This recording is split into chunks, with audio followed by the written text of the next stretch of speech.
Today's video we're going to be going through a completely free Amazon FBA course going over all the basics of how to get started, creating a seller account, what tools I've used in my own business, finding your first product, different sourcing strategies, and how I went and scaled my own Amazon FBA business to 7 figures that I literally started out of my college dorm room flipping textbooks. So stick around through the whole thing. It's going to be really helpful. If you're willing to commit and take action, this can be a very lucrative business model, and we're going to talk through that all in today's video. Welcome to the free Amazon course. We're here in my screen now, where we'll be going through everything. So to start off in terms of course agenda, so we're going to be going through, make sure you stay for the entire video, because if you're interested in getting started on this stuff, which is probably why you clicked on this video, all this information is going to be very helpful for you, so I'd highly recommend sticking around for the whole thing, maybe take notes, but either way, let's get comfortable here, and we're going to go through what is Amazon FBA and why it's a lucrative business model, how to go ahead and create your Amazon seller account, basic setup, which seller account should you choose, all of that.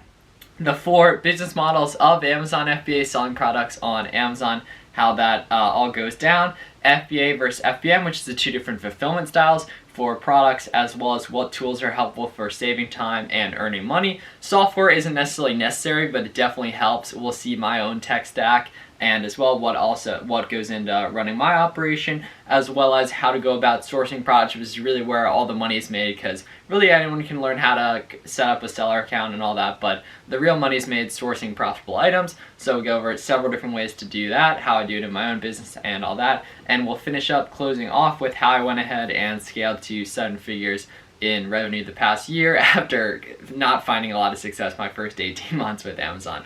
So let's start out with what is Amazon FBA. So Amazon FBA stands for Fulfillment by Amazon, which is basically the business model of selling products through Amazon's marketplace, right? Amazon is the world's largest e-commerce company. They take up about 41% of all US statistics. These are all found through Google and Amazon's own numbers they've released. In October, they sent out an email detailing some statistics between August 2020 and 2021, US-based third-party sellers sold over 3.8 billion products, which is crazy. That's billion with a B to think about those numbers.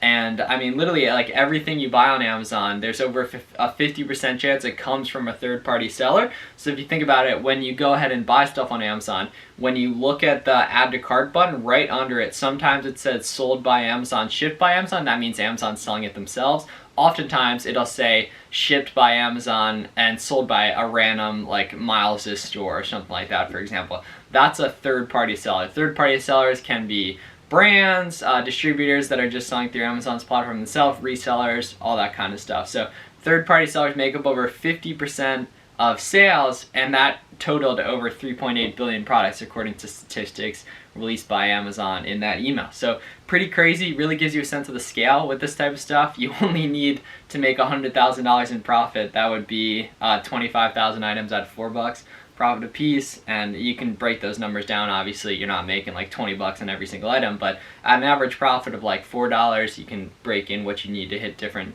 targets and everything. My average profit's below $5 actually, so it's not like we're getting home runs on every single item, but when you sell tens of thousands, even larger sellers, hundreds of thousands and even millions of units a year, you can really make a lot of money with this stuff, because it just shows you the scale. And people say that Amazon's saturated all the time, but that never really made a ton of sense to me, because we can see the scale that it's at, and it's only growing, right? With recent world events the past 2 years, Amazon's only grown, and it's only going to continue to grow. And us as third-party sellers, and you watching this video wanting to get started being a third-party seller, we can really capitalize on this and really earn some great money in a permissionless way. So yeah, I mean, all the opportunities out there, right? We have the whole marketplace available to us. If you go ahead and create an account, you can sell through the platform, make a lot of money doing it.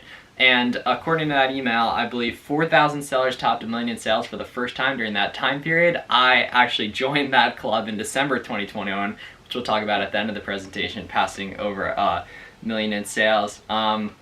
And then, so if you've ever wondered how Amazon gets products so quickly when you order them, which you probably shop on Amazon, pretty much everyone does, they do that because they house products in the prime warehouses. They house products in the prime warehouse so they can control that supply chain and get stuff to you so quickly. When you buy something on eBay, it always comes from the seller, so they ship themselves via USPS or UPS. They don't have their own trucks and everything. When you order something from Amazon Prime, it comes from it oftentimes will come in a Amazon truck themselves. They'll nicely take a picture of it. It gets there super quickly and all that. So it's such a supreme customer experience compared to other marketplace and other ways of getting products, even just ordering, or obviously, I mean, going into the store sucks. So it's just a really superior customer experience. And we see that as we all take advantage of it on the consumer side, someone's selling that product to you, right? Someone either manufactured it, Amazon bought it from the person who manufactured it, or someone's selling it through the platform. And I'm showing in this presentation how you can be the one that's selling through the platform. And if you think about it, people buy all different types of stuff on Amazon, right? Shoes, Legos, toys, shampoo, beauty products, grocery items, literally pretty much anything. And for the most part, you can make money selling those items then too. And it shows that shift from being a consumer to being a producer and all that. So you can not just spend money on Amazon, you can also make money on it, because making money on Amazon is a lot of fun, and that's what we're talking about in this video. So the way they get stuff to you so quickly is because they house the warehouse. When you drive on the highway, you see an Amazon warehouse, there's tons of products in there, and they get stuff to you so quickly because it's directly to the consumer from there. But oftentimes it's sellers who send those products into the warehouses. And oftentimes, like you've seen in these statistics, when you buy on Amazon, there's over a 50% chance it actually comes from a small business. And that shows that's different than a lot of people's opinions, and you see from some of the customer service messages. But it's interesting that oftentimes small businesses are the ones that are really making money with Amazon as well when you buy something. So the first section in terms of creating an Amazon seller account. So to create an Amazon seller account, you want to go to the website sellercentral.amazon.com. You'll then have two options when you go ahead to create an account. There's a professional account and an individual account. So there's two types. The professional account is $40 per month, but then it costs zero per sale, and you have access to a ton of extra features. The individual account is free, but it costs $1 a sale. If you're watching this video and you took the time to get this deep into the video, you watch some of the other content on my channel, you probably want to make a significant amount of money with this, and in order to do that, you're going to need to sell over 40 items. Therefore, you want to just get the professional account right up front. And also, it's not just the monetary factor of it, but with an individual account, you're restricted. I don't think you can get ungated.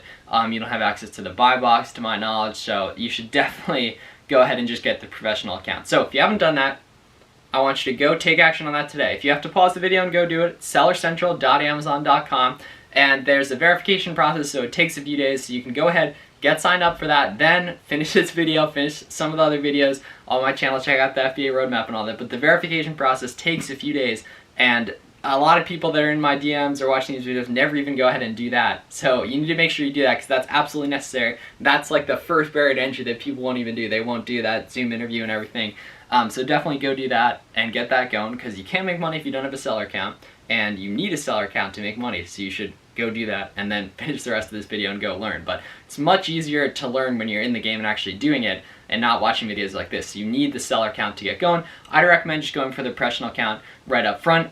Obviously, you could go with the $0 per month, $1 per sale option, but it's way more efficient. I don't even think they charge you until you start selling items to just get the $40 a month right up front, because it costs to pay to play. You consider that $40 a month literally gives you access to tens of millions of customers in the US. It might even be over 100 million prime customers in the US. The marketplace is sold on without running any ads, creating any products, being that we're reselling and all that. So it's sellercentral.amazon.com. You need to create an account, get going with that, and then you can get rolling and start selling items through that, start getting items listed and all that. So there's a couple different business models that go in to selling products on Amazon. We're going to talk about those right now. So the first one is arbitrage, which is the most simple. It's literally just buying low, selling high, or even just buying stuff. But buying low, selling high, buying an item for $5, selling it for $20, getting back $8 after fees, you make 60% on that, you made $3 profit. Do that 1,000 times, now you have $3,000 in profit, right?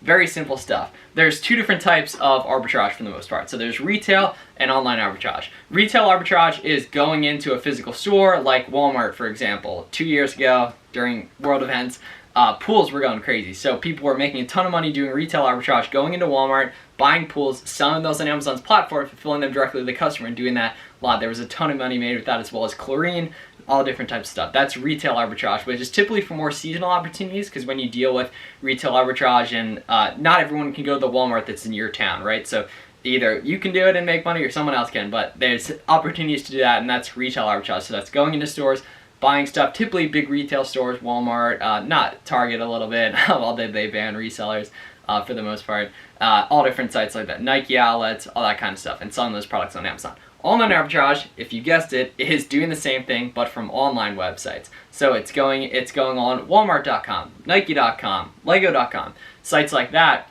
and selling those products through Amazon, right? So seeing an opportunity to buy something for 20, sell it for 50, you get back 33 after fees or whatever, you make 13 bucks a piece, keep that rolling. That's online arbitrage. That's what I do. Did over 7 figures in revenue the past year. You'll see the screenshot and the proof a little bit later in the presentation, and hopefully we'll do multiple million with that this year. So wholesale is what a lot of people mistake like the entry point to be. It totally can be your entry point, but it's the more scalable version of arbitrage, right? It's buying stuff directly from brands that don't want to sell on Amazon themselves, distributors that wholesale products out. The difference between wholesale and arbitrage is oftentimes when you're doing arbitrage, you run into quantity limits with sites or stores, right? At Walmart in your town, they don't have unlimited of a certain item, right? But directly with the brand that sells that, they might be able to sell you products wholesale, and then theoretically you're going to be able to buy a lot more, and the input you have as an Amazon seller is your ability to spend money on profitable inventory. So the input you control, spending more, you'll then make more, right? Like on that, I did like $1 million about in revenue over that, and that was about around in the 500K range of spend, right? So I had to spend that much to make it. Obviously then the ROI was like 30-35%. You guys get the idea of the profit on all that. And so that's what I into. So wholesale is basically like the step up from arbitrage, right? Oftentimes there's kind of this stigma that it takes a lot more money to start with that. That is kind of true in my opinion. Obviously, you know, I'm sure you could get started with like 200 or 500 bucks for that, but I'd probably not recommend going into wholesale for that. I'd recommend getting started small, low risk with arbitrage, maybe some used books, some retail arbitrage, stuff like that, and then maybe getting into wholesale. But wholesale is absolutely an incredible Amazon business model. It's just there's some more barriers to entry than just arbitrage, if that makes sense. The next one is private label, which is going ahead and building your own brand. And there's a lot of kind of misconceptions about just selling on Amazon in general. A lot of people think you have to do private label. My Twitter bio is like, I help you make money in e-com without creating any products or running ads. And that is what I do, right? I buy name brand products like Legos, for example, and I flip those on Amazon. I didn't need to create the product like you do with private label, which is a fantastic model. There's tons of benefits to it. You can really find a blue ocean of your own products. You can negotiate prices. Manufacturers typically buying stuff from Alibaba, China. That's one of the most common questions I get is like, do you buy stuff from Alibaba? I don't. Tons of people that make a bunch of money on Amazon do. I'm just not doing the model of private label, which would be creating your own brand. You can also sell a private label business, which is cool, but there's a higher barrier to entry in that if you want to get started with private label, you have to buy, you know, probably hundreds, if not thousands of dollars worth of inventory from China, ship it over. It's a longer process. You have to create a listing on Amazon. You might have to run Amazon ads if people aren't just searching for those products. And so there's a lot more moving parts at the start. Obviously, with the trade-off of there being a higher barrier to entry to it, it's also, there's a lot of scalability that you can exit and all that, but it's a lot higher risk in that you might need to put up $1,000 or $5,000 for an order, and that's absolutely not the case with arbitrage, what I do, but there's tons of benefits of private label as well. So private label is building your own brand, which is a lot of what people think all of Amazon is. There's a lot of gurus and Lamborghinis talking about building your own Amazon brand, creating your own Amazon store, and all that. It's a great model, but there's definitely a barrier to entry to wholesale and private label that you don't have with arbitrage necessarily. The fourth one, so you guys might have gotten hit with an Amazon automation ad before this video. I hope you didn't. But Amazon automation is basically dropshipping for the most part.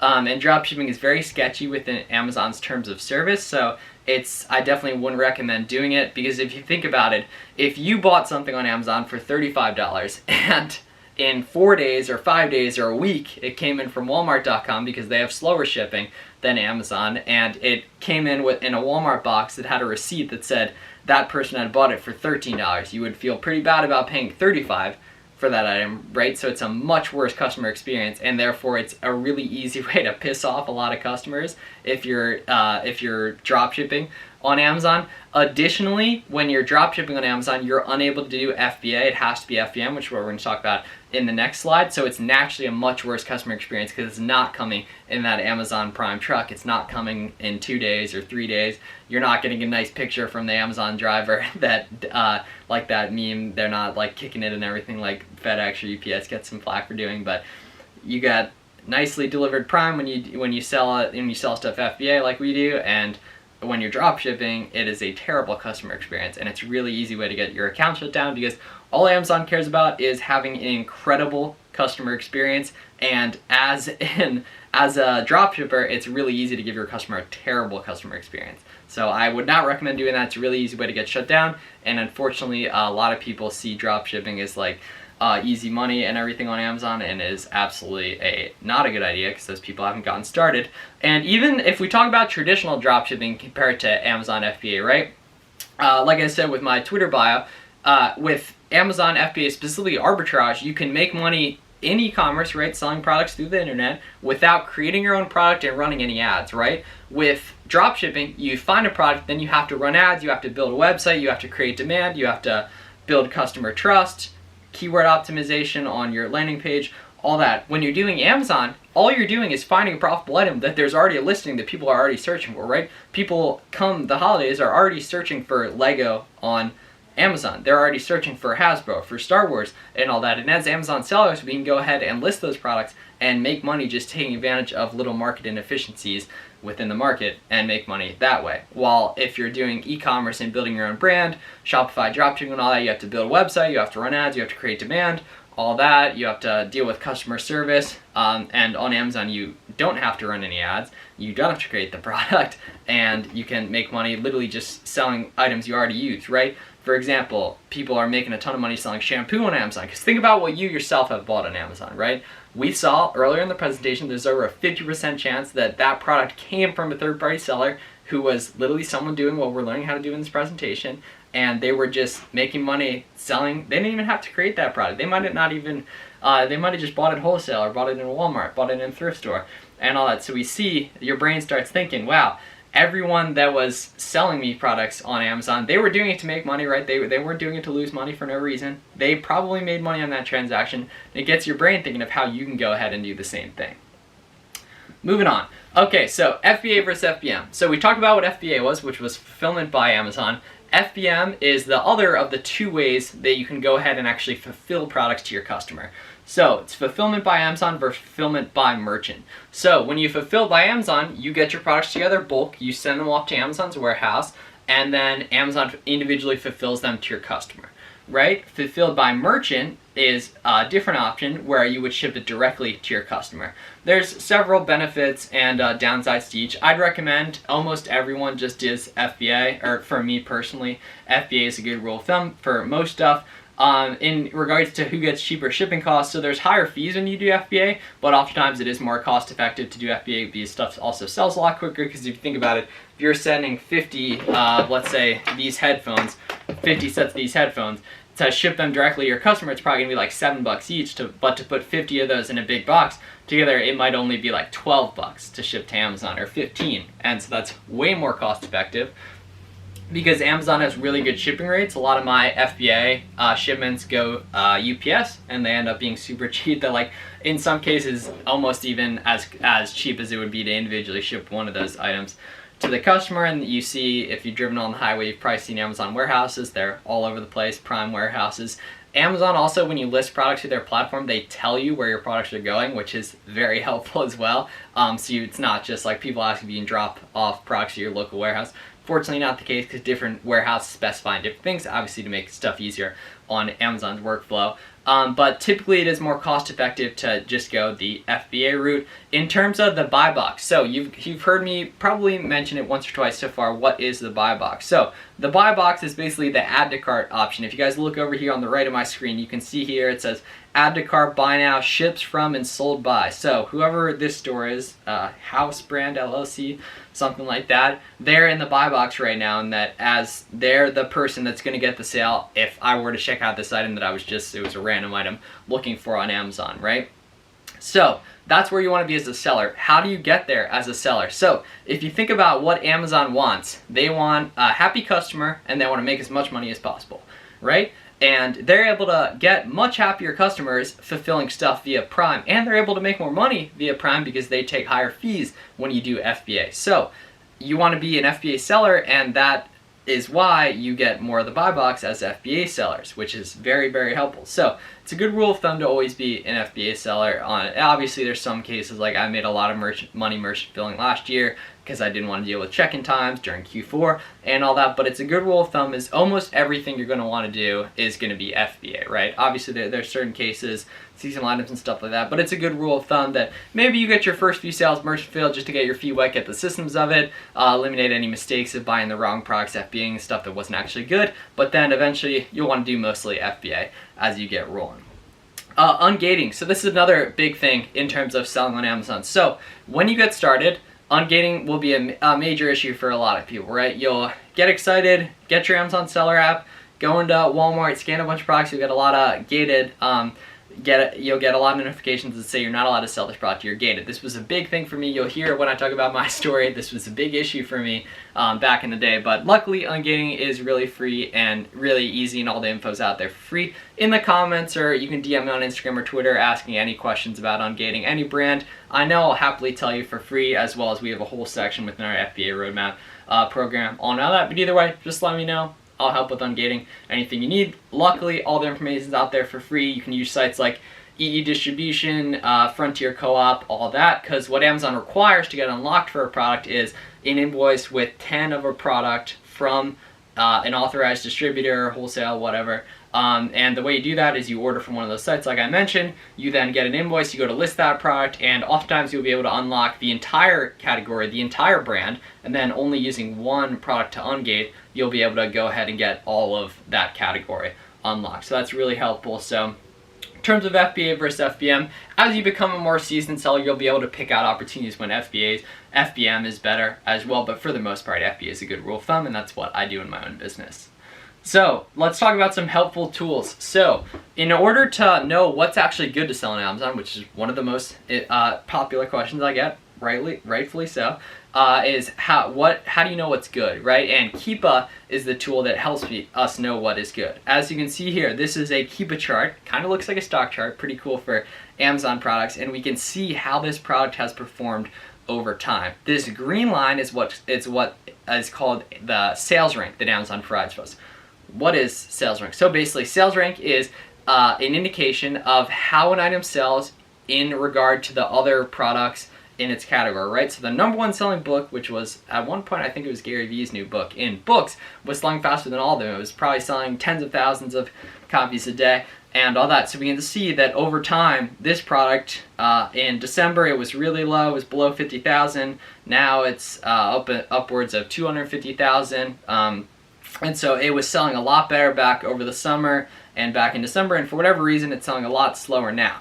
We can also see this pink line and these orange triangles here show what the price was. So it was selling for around 60 for a while. This isn't a great listing. As you can see, it's selling pretty slow and everything, and the price was fairly stable though, and you can see just how it's performed over time. Keepa is only around $20 a month. It's like 18 euros or something like that, so the exchange rate changes monthly, but it's super helpful. And it's important because if you weren't using Keepa, you'd only know the sales rank, and sales rank is an instantaneous number, which looking at this chart, we can see is changing all the time. So you need to be able to see how that's actually performed over time. Keepa's how you do it. Keepa's the only one I would recommend you getting right from the beginning. You don't need any of the others I'm going to mention right at the start. There's stuff that helps as you go, but I don't want you guys literally getting in a hole for $150, $200 a month in software immediately when you just need Keepa to get started. Get your first few sales, and then you can start mixing in some of the other ones that not only help you make more money, but also save you time, which is very important, which gives you more time to go ahead and find more profitable items.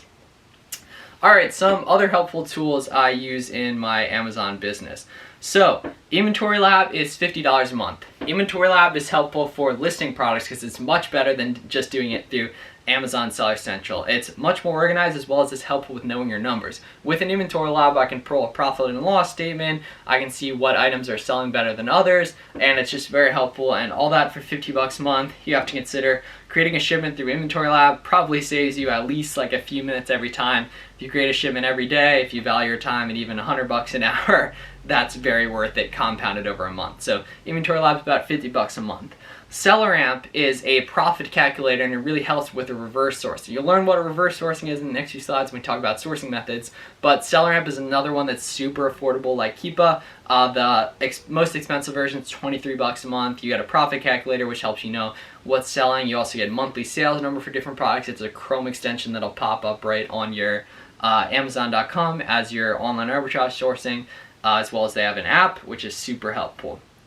BeCool is $100 a month. What is BeCool? So BeCool is a repricing software to help optimize the buy box share. All right, that might have sounded like some weird language right there. So basically, if you look at some of the items you've bought on Amazon recently, right? You can refresh those and you'll see that there might be a different price than they were when you bought it, right? That's because the market's also all the time changing on different stuff. And as Amazon sellers, there's different demand, there's other people on these listings, so there's competition, and naturally price changes, right? Using a repricer helps, BeCool actually, it's called BeCool AI, it helps you change around the price to optimize the buy box share, because Amazon doesn't just worry about who's the lowest price.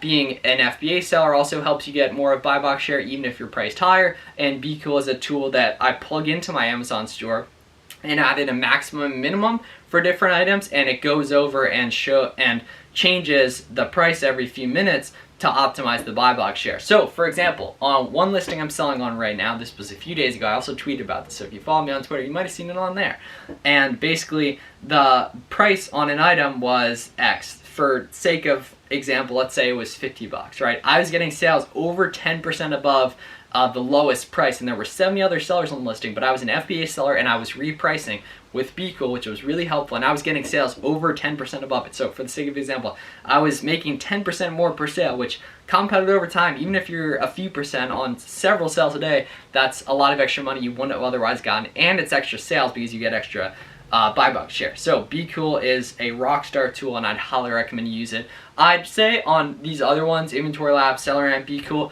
once you're doing a few thousand in sales, SellerAmp is so cheap that if you really want to aggressively get into it, I mean, you should probably just sign up anyway right when you get started, because some of you have the capital that you really want to save time, and SellerAmp will help you do it. And not only will it help you find more profitable items, it'll also give you better data so you don't make bad buying decisions, which is part of the battle, is just getting through all the bad products that aren't good and find the ones that are profitable.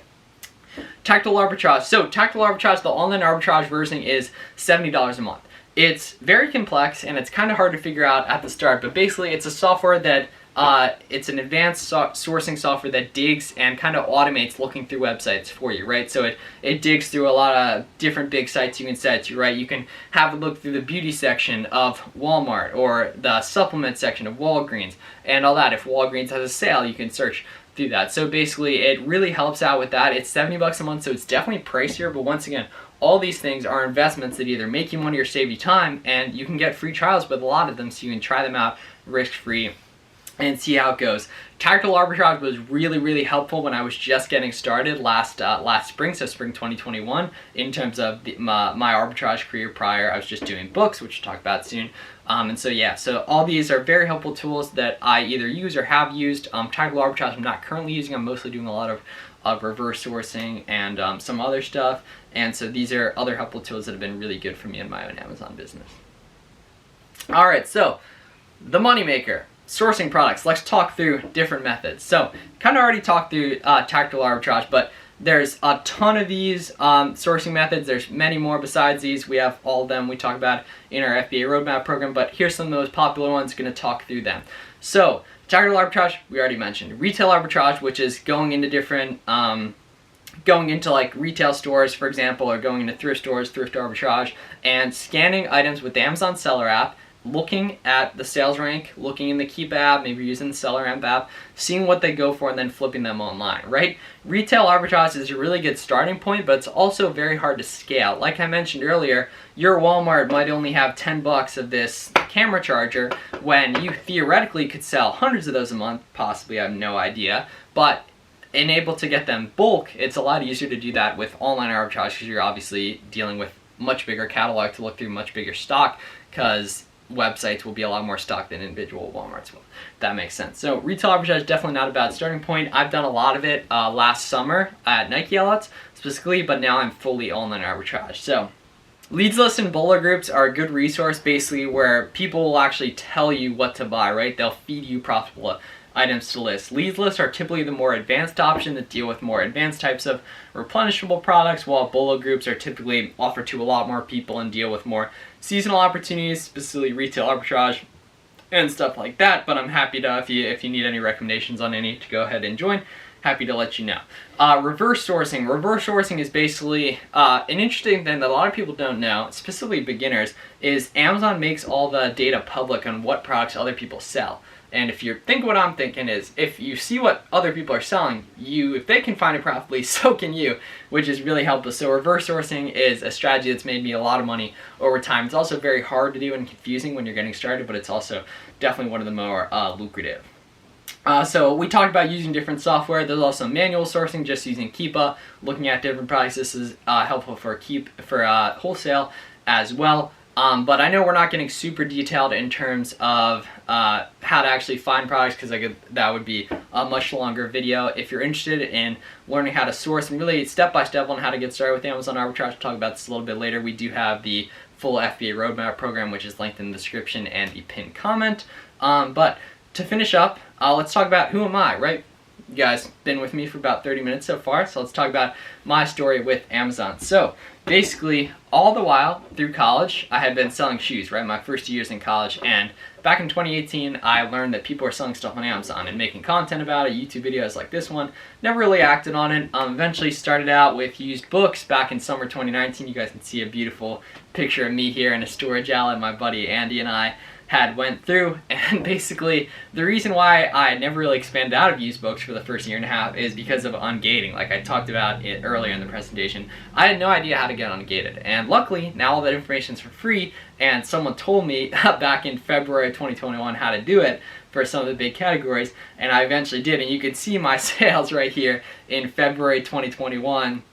And then this total net profit, so that's December's profit alone. You can see my sales quickly went up to like 30K a month, and then in August past 100K in revenue a month. And obviously the profit margin on this they're like 15 or 20% depending on the month, different factors. But you can see here I got as high as in December I did 300,000 in revenue, which ended up being a profit of about 55,000, which was incredible. It's a big journey over the past few years, and it's been cool that I was able to pass that 1 million in revenue mark in late December, which was super cool, and do that. But basically you can see that 1 month was incredible. I mean, that was higher than I was expecting to make right out of school, let alone in 1 month from my own Amazon business. But basically you guys can see it goes quickly, right? You learn quick, and then it kind of exponentially went up there with my sales. So that's pretty cool, and going through that. So that's my story in terms of getting started with Amazon. Right now I do completely online arbitrage,